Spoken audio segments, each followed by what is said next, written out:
What happens when you take a devil hunter with a chainsaw for a head, a bomb-wielding terrorist with a heart of ice, and a control freak with a god complex? You get Chainsaw Man the movie Reze Arc, a film so explosive, so visually stunning, and so emotionally brutal that it doesn't just raise the bar for anime movies, it chainsaws the bar in half and sets it on fire. But here's the real question. Is Denji a city mouse, seduced by the neon lights and fast life, or is he still that country boy just trying to survive?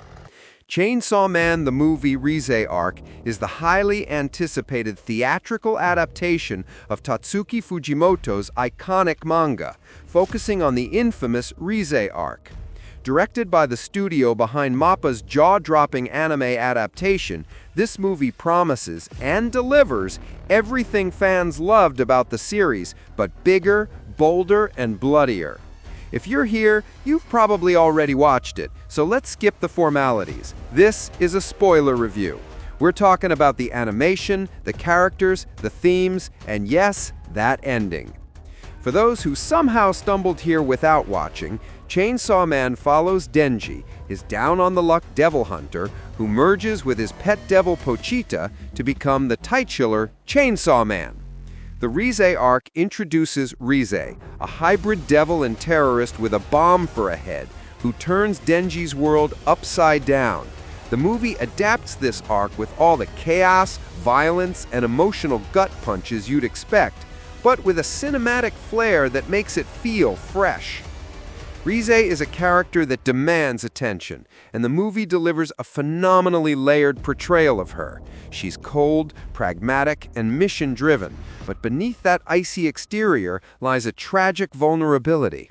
The film expands on her backstory, revealing the brutal Soviet experiments that turned her into a devil-human hybrid, which adds depth to her motivations and internal conflicts. Her relationship with Denji is a masterclass in nuance. She flirts, blushes, and seems genuinely affectionate, only to reveal that much of it is an act to manipulate him. Yet there's an undeniable spark between them, a connection that complicates her mission and makes her eventual betrayal all the more heartbreaking.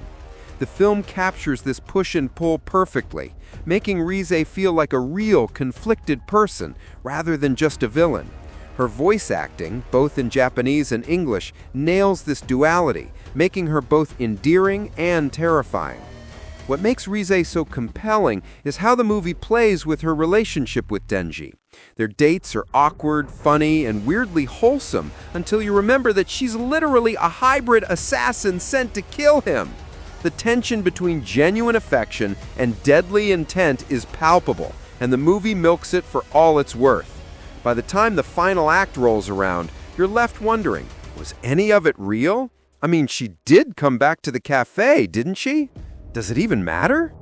Makima, oh Makima, she's as terrifying as ever, playing the role of Denji's guardian angel while secretly pulling the strings like a puppet master. She remains one of the most compelling villains in anime, and the movie doubles down on her terrifying charisma. Her polite, sadistic demeanor is on full display, especially in her interactions with Reze and Denji. The film adds new dimensions to her character, highlighting her manipulative genius and the lengths she'll go to maintain control. Her confrontation with Reze in the alley, where she surgically severs Rize's arm to prevent her from detonating, is a chilling display of her power and ruthlessness. The way she orchestrates events from the shadows, including the brainwashing of Reze, underscores her role as the puppet master of the story.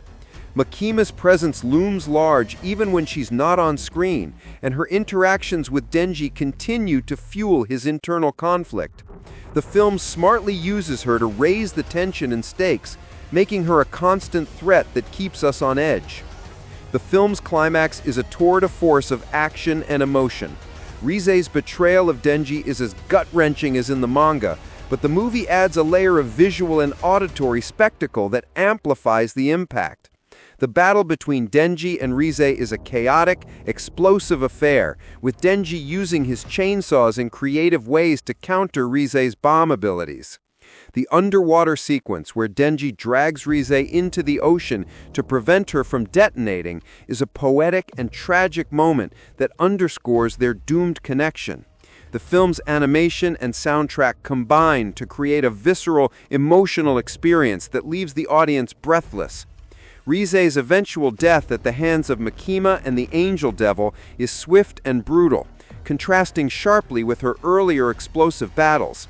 The film handles her death with emotional weight, emphasizing the cost of her mission and the tragedy of her relationship with Denji. The post-credits tease hint at future arcs, with Denji left waiting for Reze in the cafe, only to be interrupted by power.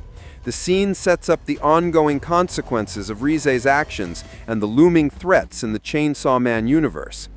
Chainsaw Man the movie Reze Arc is a masterpiece that perfectly captures the spirit of the manga while elevating it with stunning animation, layered character work, and a thematic richness that resonates deeply.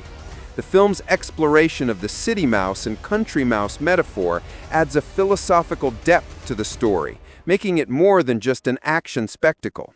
So, what did you think of Chainsaw Man the movie Reze Arc? Did Reze break your heart, or were you rooting for her the whole time? And let's be real, how many of you screamed when Makima showed up? Drop your thoughts in the comments, and don't forget to like, subscribe, and hit the bell for more reviews. Until next time, stay sharp and keep those chainsaws revving.